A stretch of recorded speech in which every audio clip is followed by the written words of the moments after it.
Lepaskan beban yang tak perlu. Suatu hari, Yudi, mitra bisnis saya di Money Changer menelpon. "Bro, sorry nih, kita bisa ketemuan nggak?" Katanya dengan suara bergetar. Saya kenal sekali suara orang ketika sedang panik. Saya pun mengiyakan, walaupun itu hari Minggu dan masih suasana libur lebaran. Singkat kata, Yudi hadir di depan saya dan terlihat bingung. Setelah mengatur nafas yang terburu-buru, akhirnya dia memberanikan diri mulai bicara. "Begini bos, saya kemarin transaksi dolar di bank sebanyak $100.000. Ternyata kita ketipu, duit tersebut dibawa kabur." Dia mengurai pelan-pelan. Saya terhenyak kaget mendapatkan berita itu. Namun saya berusaha tetap tenang dan membiarkan dia melanjutkan ceritanya. "Begini, ada seorang nelpon saya minta $100.000. Harga di suasana lebaran kan gak jelas, jadi saya kasih harga tinggi. Dia mau loh, ini untung besar buat kita." Lalu saya janjian di bank di daerah Pondok Indah. Kebetulan ada 2 bank asing bersebelahan. Dia bilang rupiahnya ada di bank satunya, yang dolarnya nanti dimasukkan ke bank sebelahnya. Lalu dia meminta uang dolar yang saya bawa untuk dihitung. Setelah dihitung benar 100.000. Dia meminta temannya untuk jalan menemani saya ke bank sebelah untuk mengambil rupiahnya. Entah bagaimana saya memang bodoh. Uang dolarnya sudah saya berikan ke dia. Lalu ketika saya hendak mengambil rupiah, tahu-tahu temannya kabur. Saya berusaha mengejar, tapi saya teringat bahwa dia nggak pegang apa-apa. Yang pegang dolar ya temannya di bank satunya tadi. Kisahnya sambil menenangkan detak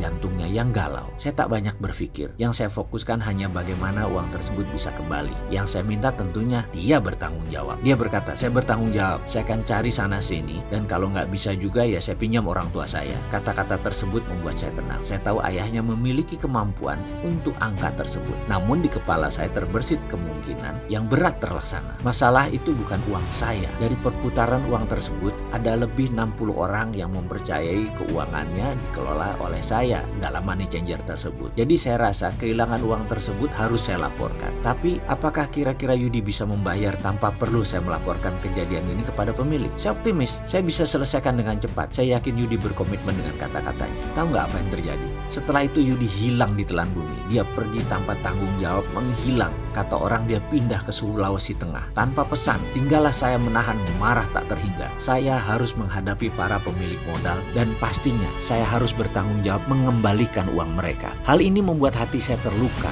kesal, kecewa, marah. Bukan saya yang berbuat, tapi saya yang harus menanggungnya. Belum lagi, ini hanyalah satu di antara puluhan peristiwa yang membuat saya jatuh bangkrut pada tahun itu. Ketika saya teringat Yudi, muka saya murka, wajah saya memerah, dan saya kecewa. Kemana mencari orang seperti begini? Dan kalaupun dia datang tapi nggak mau bayar atau tidak mau tanggung jawab, saya bisa apa? Dalam renungan saya melewati hari-hari di rumah, saya teringat kembali Yudi dan kembali saya marah. Namun ada pelajaran yang saya dapat di salah satu workshop. Katanya, jika saya masih memendam marah pada seseorang atau sesuatu, saya akan terkena looping, memutar di tempat dalam pikiran dan hati saya dan tidak akan keluar sampai saya melepas hal tersebut dalam pikiran saya. Benar, saya harus melepas kemelut dalam pikiran. Tapi bagaimana saya melepasnya? Kalau saya ingat namanya aja saya marah. Pelajaran tentang prosperity conscious sangat jelas. Tidak boleh ada hal negatif atau berlawanan dengan kemakmuran, karena hal itu membuat konflik interest dalam pikiran. Otak manusia hanya bisa memikirkan satu hal.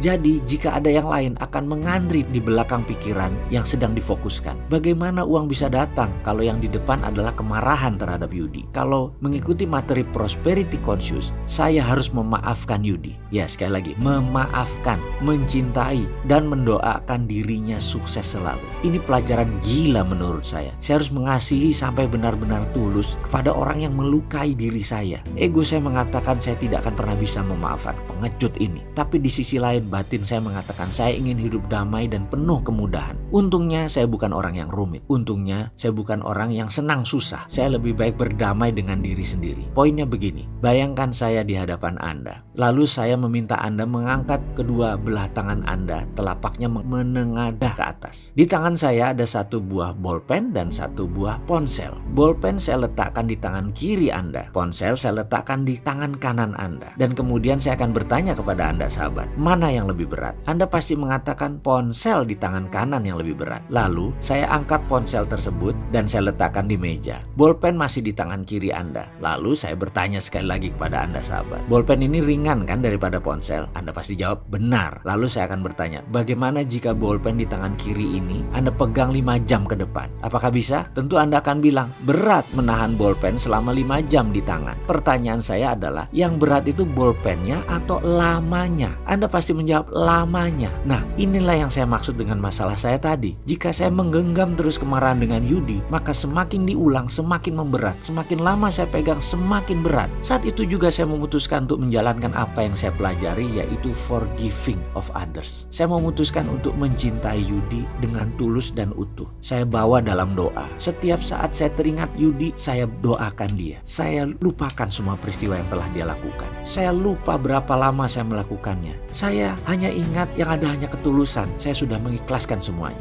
Suatu hari ada telepon di ujung jauh. Waktu itu belum ada handphone, masih handphone rumah. Handphone rumah berbunyi. Ternyata Yudi menghubungi saya. Dia meminta saya menyempatkan waktu bertemu ayahnya yang sedang sekarat di rumah sakit di Bilangan Cempaka Putih, Jakarta. Saya mendengar keseriusan suaranya dan saya pun setuju mengunjungi ayahnya yang kala itu di ICU. Saya kenal ayahnya dan saya heran ayahnya minta saya datang. Yudi kemudian menjemput saya dan mengawali dengan basa-basi singkat. Kami pun menuju rumah sakit. Dalam perjalanan, Yudi cerita bahwa ayahnya bertanya apakah Yudi punya masalah. Yudi pun menceritakan peristiwa tertipunya uang money changer waktu itu, yang kemudian dia kabur. Ternyata ayahnya berkata kepada Yudi, kalau kamu tidak melunasi kewajiban tersebut, kamu tidak saya anggap anak. Demikian ayahnya berkata dalam keadaan sakitnya di ICU. Karena itu Yudi memutuskan untuk membawa saya menghadap ayahnya di malam itu. Saya datang di hadapan ayahnya yang hanya bisa dihadiri orang terbatas. Saya berdiri tepat di samping sang ayah. Saya dengar Yudi berkata lirih, "Pak, saya janji akan melunasi utang saya kepada Wowi. Ini Wowi sudah hadir di samping Papa. Mohon maafin saya, Pak." Kemudian dia berpaling ke saya. "Maafin saya, Wi. Saya janji akan melunasi utang semuanya." Suaranya yang terbata-bata dan perlahan itu ternyata bisa membuat sang ayah terbangun.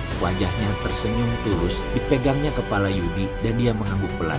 "Ya anakku, ya," katanya. Lalu dia mengangkat wajahnya ke atas dan Allahu Akbar, dia mengatakan sebuah kata dan ternyata itu adalah kata-kata terakhir karena dia menghembuskan nafas terakhirnya di hadapan saya dan Yudi. Saya lemas. Yudi tersungkur. Tak lama kemudian seluruh tim medis dan keluarga mengambil alih suasana. Saya menatap Yudi yang terdiam, kemudian saya tertunduk. Ya Allah, inilah kekuatan melakukan